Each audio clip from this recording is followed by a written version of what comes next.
ശ്രീ വാഴൂർ സോമൻ. ശ്രീ വാഴൂർ സോമൻ.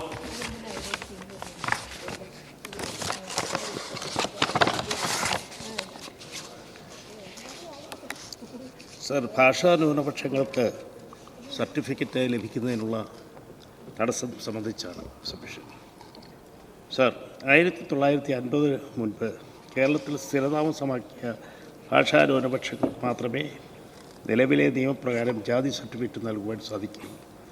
50 വർഷങ്ങൾക്ക് മുൻപ് നടപ്പിലാക്കിയ ഈ നിയമപ്രകാരം മറ്റു പിന്നോക്ക സമുദായത്തിൽപ്പെട്ടവർക്കും ജാതി സർട്ടിഫിക്കറ്റ് ലഭിക്കുവാൻ നിയമ തടസ്സം നിലനിൽക്കുന്ന സാഹചര്യത്തിൽ ആ നിയമം കാലാനുസൃതമായി ഭേദഗതി വരുത്തേണ്ടത് അനിവാര്യമാണെന്ന് കരുതുന്നു. ബ്രിട്ടീഷുകാരുടെ കാലഘട്ടത്തിൽ കേരളത്തിലേക്ക് കുടിയേറി വന്നവർക്ക് യാതൊരുവിധ സ്കൂൾ സർട്ടിഫിക്കറ്റുകളോ മറ്റ് അനുബന്ധ രേഖകളോ സർട്ടിഫിക്കറ്റുകളോ ഉണ്ടായിരുന്നില്ല. അങ്ങനെ വന്നവരുടെ മക്കൾക്കും മക്കളുടെ മക്കൾക്കും വിദ്യാഭ്യാസ ആനുകൂല്യങ്ങളും മറ്റ് ആനുകൂല്യങ്ങളും ലഭിക്കുവാൻ വേണ്ടി ജാതി സർട്ടിഫിക്കറ്റിന് താലൂക്ക് ഓഫീസിൽ അപേക്ഷിക്കുമ്പോൾ അച്ഛൻ്റെയോ അമ്മയുടെയോ സർട്ടിഫിക്കറ്റുകൾ ഹാജരാക്കാൻ ആവശ്യപ്പെടുന്നതിനാൽ ഇത്തരം വിഭാഗത്തിൽപ്പെടുന്ന ജനങ്ങൾ വളരെയേറെ പ്രയാസങ്ങൾ അനുഭവിക്കുകയാണ്. കഴിഞ്ഞ ദിവസങ്ങളിൽ ഇടുക്കി ജില്ലയിൽ ഈ വിഷയം ഉന്നയിച്ച വിവിധ ജനകീയ സമരങ്ങളും നടക്കുകയുണ്ടായി. അതേപോലെ മറ്റ് സംസ്ഥാനങ്ങളിൽ നിന്നും വിവാഹം കഴിച്ച് കേരളത്തിൽ സ്ഥിരതാമസമാക്കിയവർക്കും ജാതി സർട്ടിഫിക്കറ്റ് ലഭിക്കുവാൻ നിയമ തടസ്സം നിലവിലുണ്ട്. മറ്റ് സംസ്ഥാനങ്ങളിൽ നിന്ന് വിവാഹം കഴിച്ച് കേരളത്തിൽ സ്ഥിരതാമസമാക്കിയവർക്ക് രേഖകളെല്ലാം കേരളത്തിലേക്ക് മാറ്റിയതിനാൽ അവരുടെ സ്വന്തം സംസ്ഥാനത്തും ജാതി സർട്ടിഫിക്കറ്റ് ലഭിക്കുകയില്ല. ഈ നിയമം ഭേദഗതി വരുത്തി 1975 മുൻപ് കേരളത്തിൽ സ്ഥിരതാമസമാക്കിയവർക്ക് ജാതി സർട്ടിഫിക്കറ്റ് നൽകുവാൻ തമിഴ് ഭാഷാ ന്യൂനപക്ഷങ്ങളുടെ പ്രശ്നങ്ങൾ പഠിച്ച് റിപ്പോർട്ട് നൽകാൻ നിയമിച്ച ഡോക്ടർ നടുവട്ടം ഗോപാലകൃഷ്ണൻ കമ്മീഷൻ്റെ ശുപാർശ സമർപ്പിച്ചിട്ടുള്ളതായി അറിയുവാൻ സാധിച്ചു. ആയതിനാൽ ഈ വിഷയത്തിൽ പുതിയ നിയമനിർമ്മാണം നടത്തുവാനും ഈ വിഷയം കേന്ദ്ര സർക്കാരിൻ്റെ ശ്രദ്ധയിൽപ്പെടുത്തുവാനും വേണ്ട നടപടി സ്വീകരിക്കുമെന്നുള്ളതാണ് ഈ സബ്മിഷനിൽ. ബഹുമാനപ്പെട്ട റവന്യൂ ഭവന നിർമ്മാണ വകുപ്പ് മന്ത്രി. ബഹുമാനപ്പെട്ട അംഗം ശ്രീ വാഴൂർ സോമൻ ഉന്നയിച്ചത് നേരത്തെ ഇവിടെ സംസാരിച്ചതുപോലെ വളരെ ഗൗരവപ്പെട്ട ഒരു വിഷയമാണ്. ആ മേഖലയിലെ ആളുകൾ ചെറിയ പ്രതിസന്ധിയെ നേരിടുന്നുണ്ട് എന്നുള്ളത് യാഥാർത്ഥ്യമാണ്. സർ, അന്യ സംസ്ഥാനങ്ങളിൽ നിന്ന് കേരളത്തിലേക്ക് കുടിയേറി പാർത്തവർക്ക് ജാതി സർട്ടിഫിക്കറ്റ് അനുവദിക്കുന്നത് സംബന്ധിച്ച് ഇവിടെ ചൂണ്ടിക്കാണിച്ചിട്ടുള്ള ബുദ്ധിമുട്ടുകൾ ഒരു യാഥാർത്ഥ്യമാണ്. പ്രത്യേകിച്ച് അന്യ സംസ്ഥാനങ്ങളുമായി അതിർത്തി പങ്കിടുന്ന ജില്ലകളെ സംബന്ധിച്ച് ഈ വിഷയം റവന്യൂ ഉദ്യോഗസ്ഥരും പൊതുജനങ്ങളും തമ്മിലുള്ള നിരന്തരമായിട്ടുള്ള തർക്കങ്ങൾക്ക് കാരണവുമാകുന്നുണ്ട്.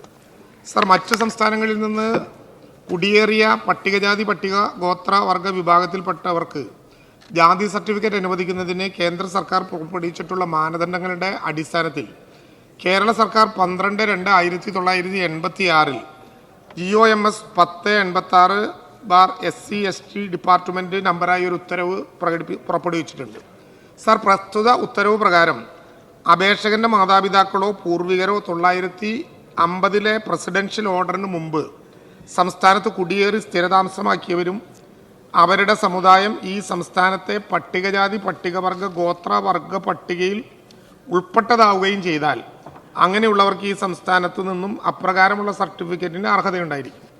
സർ, 1950 മുമ്പ് കുടിയേറിയവരുടെ തന്നെ സംഗതിയിൽ അവർ ഈ സംസ്ഥാനത്തെ പട്ടികജാതി പട്ടിക ഗോത്ര വർഗ പട്ടികയിൽ ഉൾപ്പെടാതെ വരുന്ന കേസുകളിൽ അവർക്ക് ഈ സംസ്ഥാനത്ത് നിന്നുള്ള പട്ടികജാതി പട്ടിക ഗോത്രവർഗ ആനുകൂല്യങ്ങൾക്ക് അർഹതയുണ്ടാകില്ല.